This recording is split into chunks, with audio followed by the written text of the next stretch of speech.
My fellow Americans, this Monday will mark the 251st birthday of George Washington, the father of our country. Unlike Abraham Lincoln, Franklin Roosevelt, and most other famous presidents, Washington was not a great orator or man of words. He was, above all, a man of action and character. His courage, firmness, and integrity first led a ragged, outnumbered army to triumph against the mightiest empire of his time, and then guided our infant republic to maturity as the first president of the United States. George Washington didn't say much, but when he did speak, as both a soldier and a statesman, what he said was worth listening to. As president, in his first annual address to the Congress, he offered a wise piece of advice on defense preparedness that is as timely today as it was when he uttered it nearly 2 centuries ago. To be prepared for war, George Washington said, is the most effectual means of preserving the peace. When I reread this quote a few days ago, it brought to mind the current public debate over this administration's efforts to protect the peace by restoring our country's neglected defenses. Now, I know that this is a hard time to call for increased defense spending. It isn't easy to ask American families who are already making sacrifices in the recession, or American businesses which are struggling to reinvest for the future.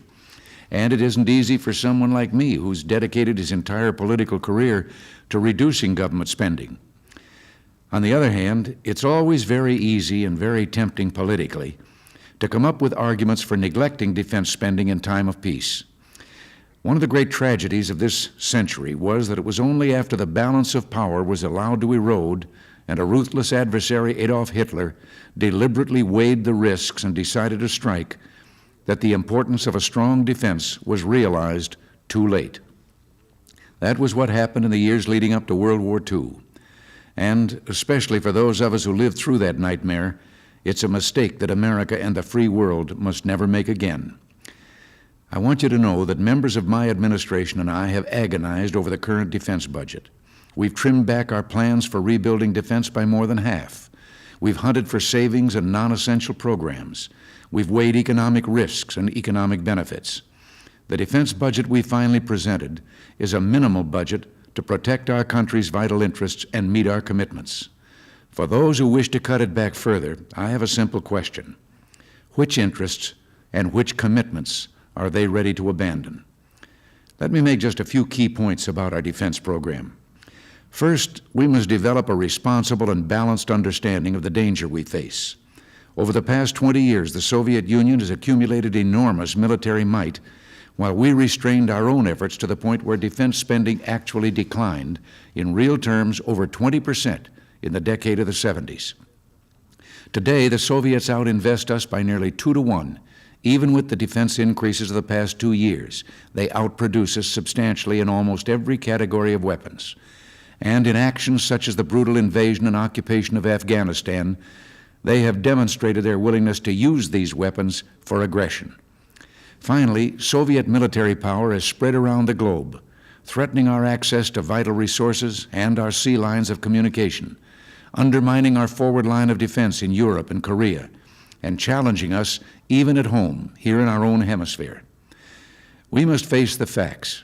If we continue our past pattern of only rebuilding our defenses in fits and starts, we will never convince the Soviets that it's in their interest to behave with restraint and negotiate genuine arms reductions. We will also burden the American taxpayer time and again with the high cost of crash rearmament. Sooner or later, the bills fall due. For instance, our land-based missiles were designed in the 1950s and installed in the 60s, and many of the pilots of our B-52 bombers are younger than the planes they fly. The fact is, these past fits and starts and a decade of neglecting our defenses have left this administration, this Congress, and the American taxpayer stuck with double duty. We had to act quickly to increase the basic readiness and staying power of our forces so that they could meet any immediate crisis if one arose. At the same time, we have to make up for lost years of investment by undertaking the research and development and the force modernization needed to meet crises that could arise in the future. We simply cannot afford performing this double duty unless we're willing to gamble with our immediate security and pass on to future generations the legacy of neglect we inherited. That kind of neglect would only weaken peace and stability in the world, both now and in the years ahead.